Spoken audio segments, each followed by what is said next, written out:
श्रीदेव वेळणेश्वर देवस्थानचे सचिव संजय गुरव.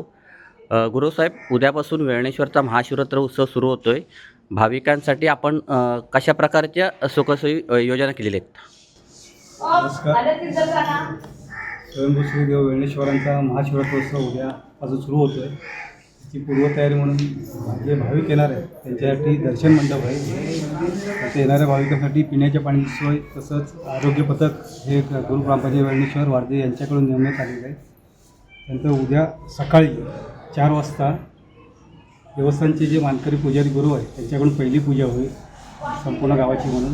त्यानंतर जे ब्रह्मवृंद आहेत त्यांच्याकडून पूजा होईल आणि सकाळी 5 वाजता बरोबर भाविकांसाठी मंदिर दर्शनासाठी खुलं होईल.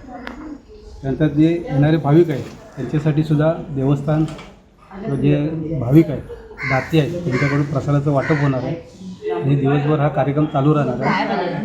संध्याकाळी 4 वाजता श्री पुरुषोत्तम महाराज कुलकर्णी पुणे यांचं कीर्तन होईल.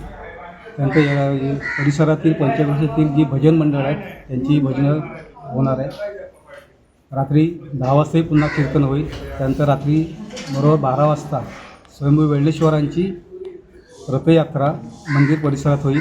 त्यासाठी जे मानकरी घाट मंडळी आहेत त्यांच्याकडूनही सेवा केली जाईल. जे पुजारी गुरव मंडळ आहेत त्यांच्याकडून त्या सेवा केली जाईल. नंतर जी भजन मंडळ आहेत त्यांच्यामार्फत ही फेरी पूर्ण होईल.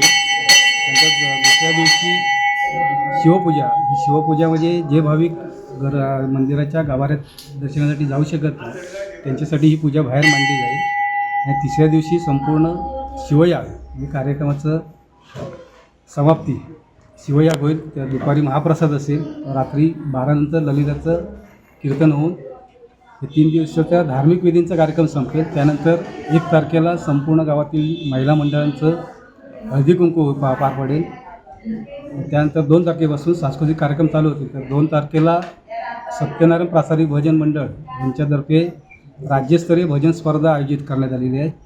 त्यानंतर 3 व 4 तारखेला पिंपळेश्वर क्रीडा मंडळ पाडवेवाडी यांच्याकडून तालुकास्तरीय मॅटवरील कबड्डीची स्पर्धा आहे. त्यानंतर 6 आणि 7 तारखेला परत दत्तसेवा क्रिकेट मंडळ यांच्याकडूनही तालुकास्तरीय मॅटवरील कबड्डी स्पर्धेचं आयोजन करण्यात आलेलं आहे. त्यानंतर पुढे होळी पौर्णिमेच्या आदल्या दिवसापर्यंत सांस्कृतिक कार्यक्रम चालू राहणार आहेत. आणि होळीच्या दिवशी होळी पेटल्यानंतर महाशिवरात्री उत्सवाची सांगता होईल. टाइम्स डिजिटलला लाईक करा, शेअर करा, सबस्क्राईब करा आणि बेल आयकॉन दाबायला विसरू नका. Times digital.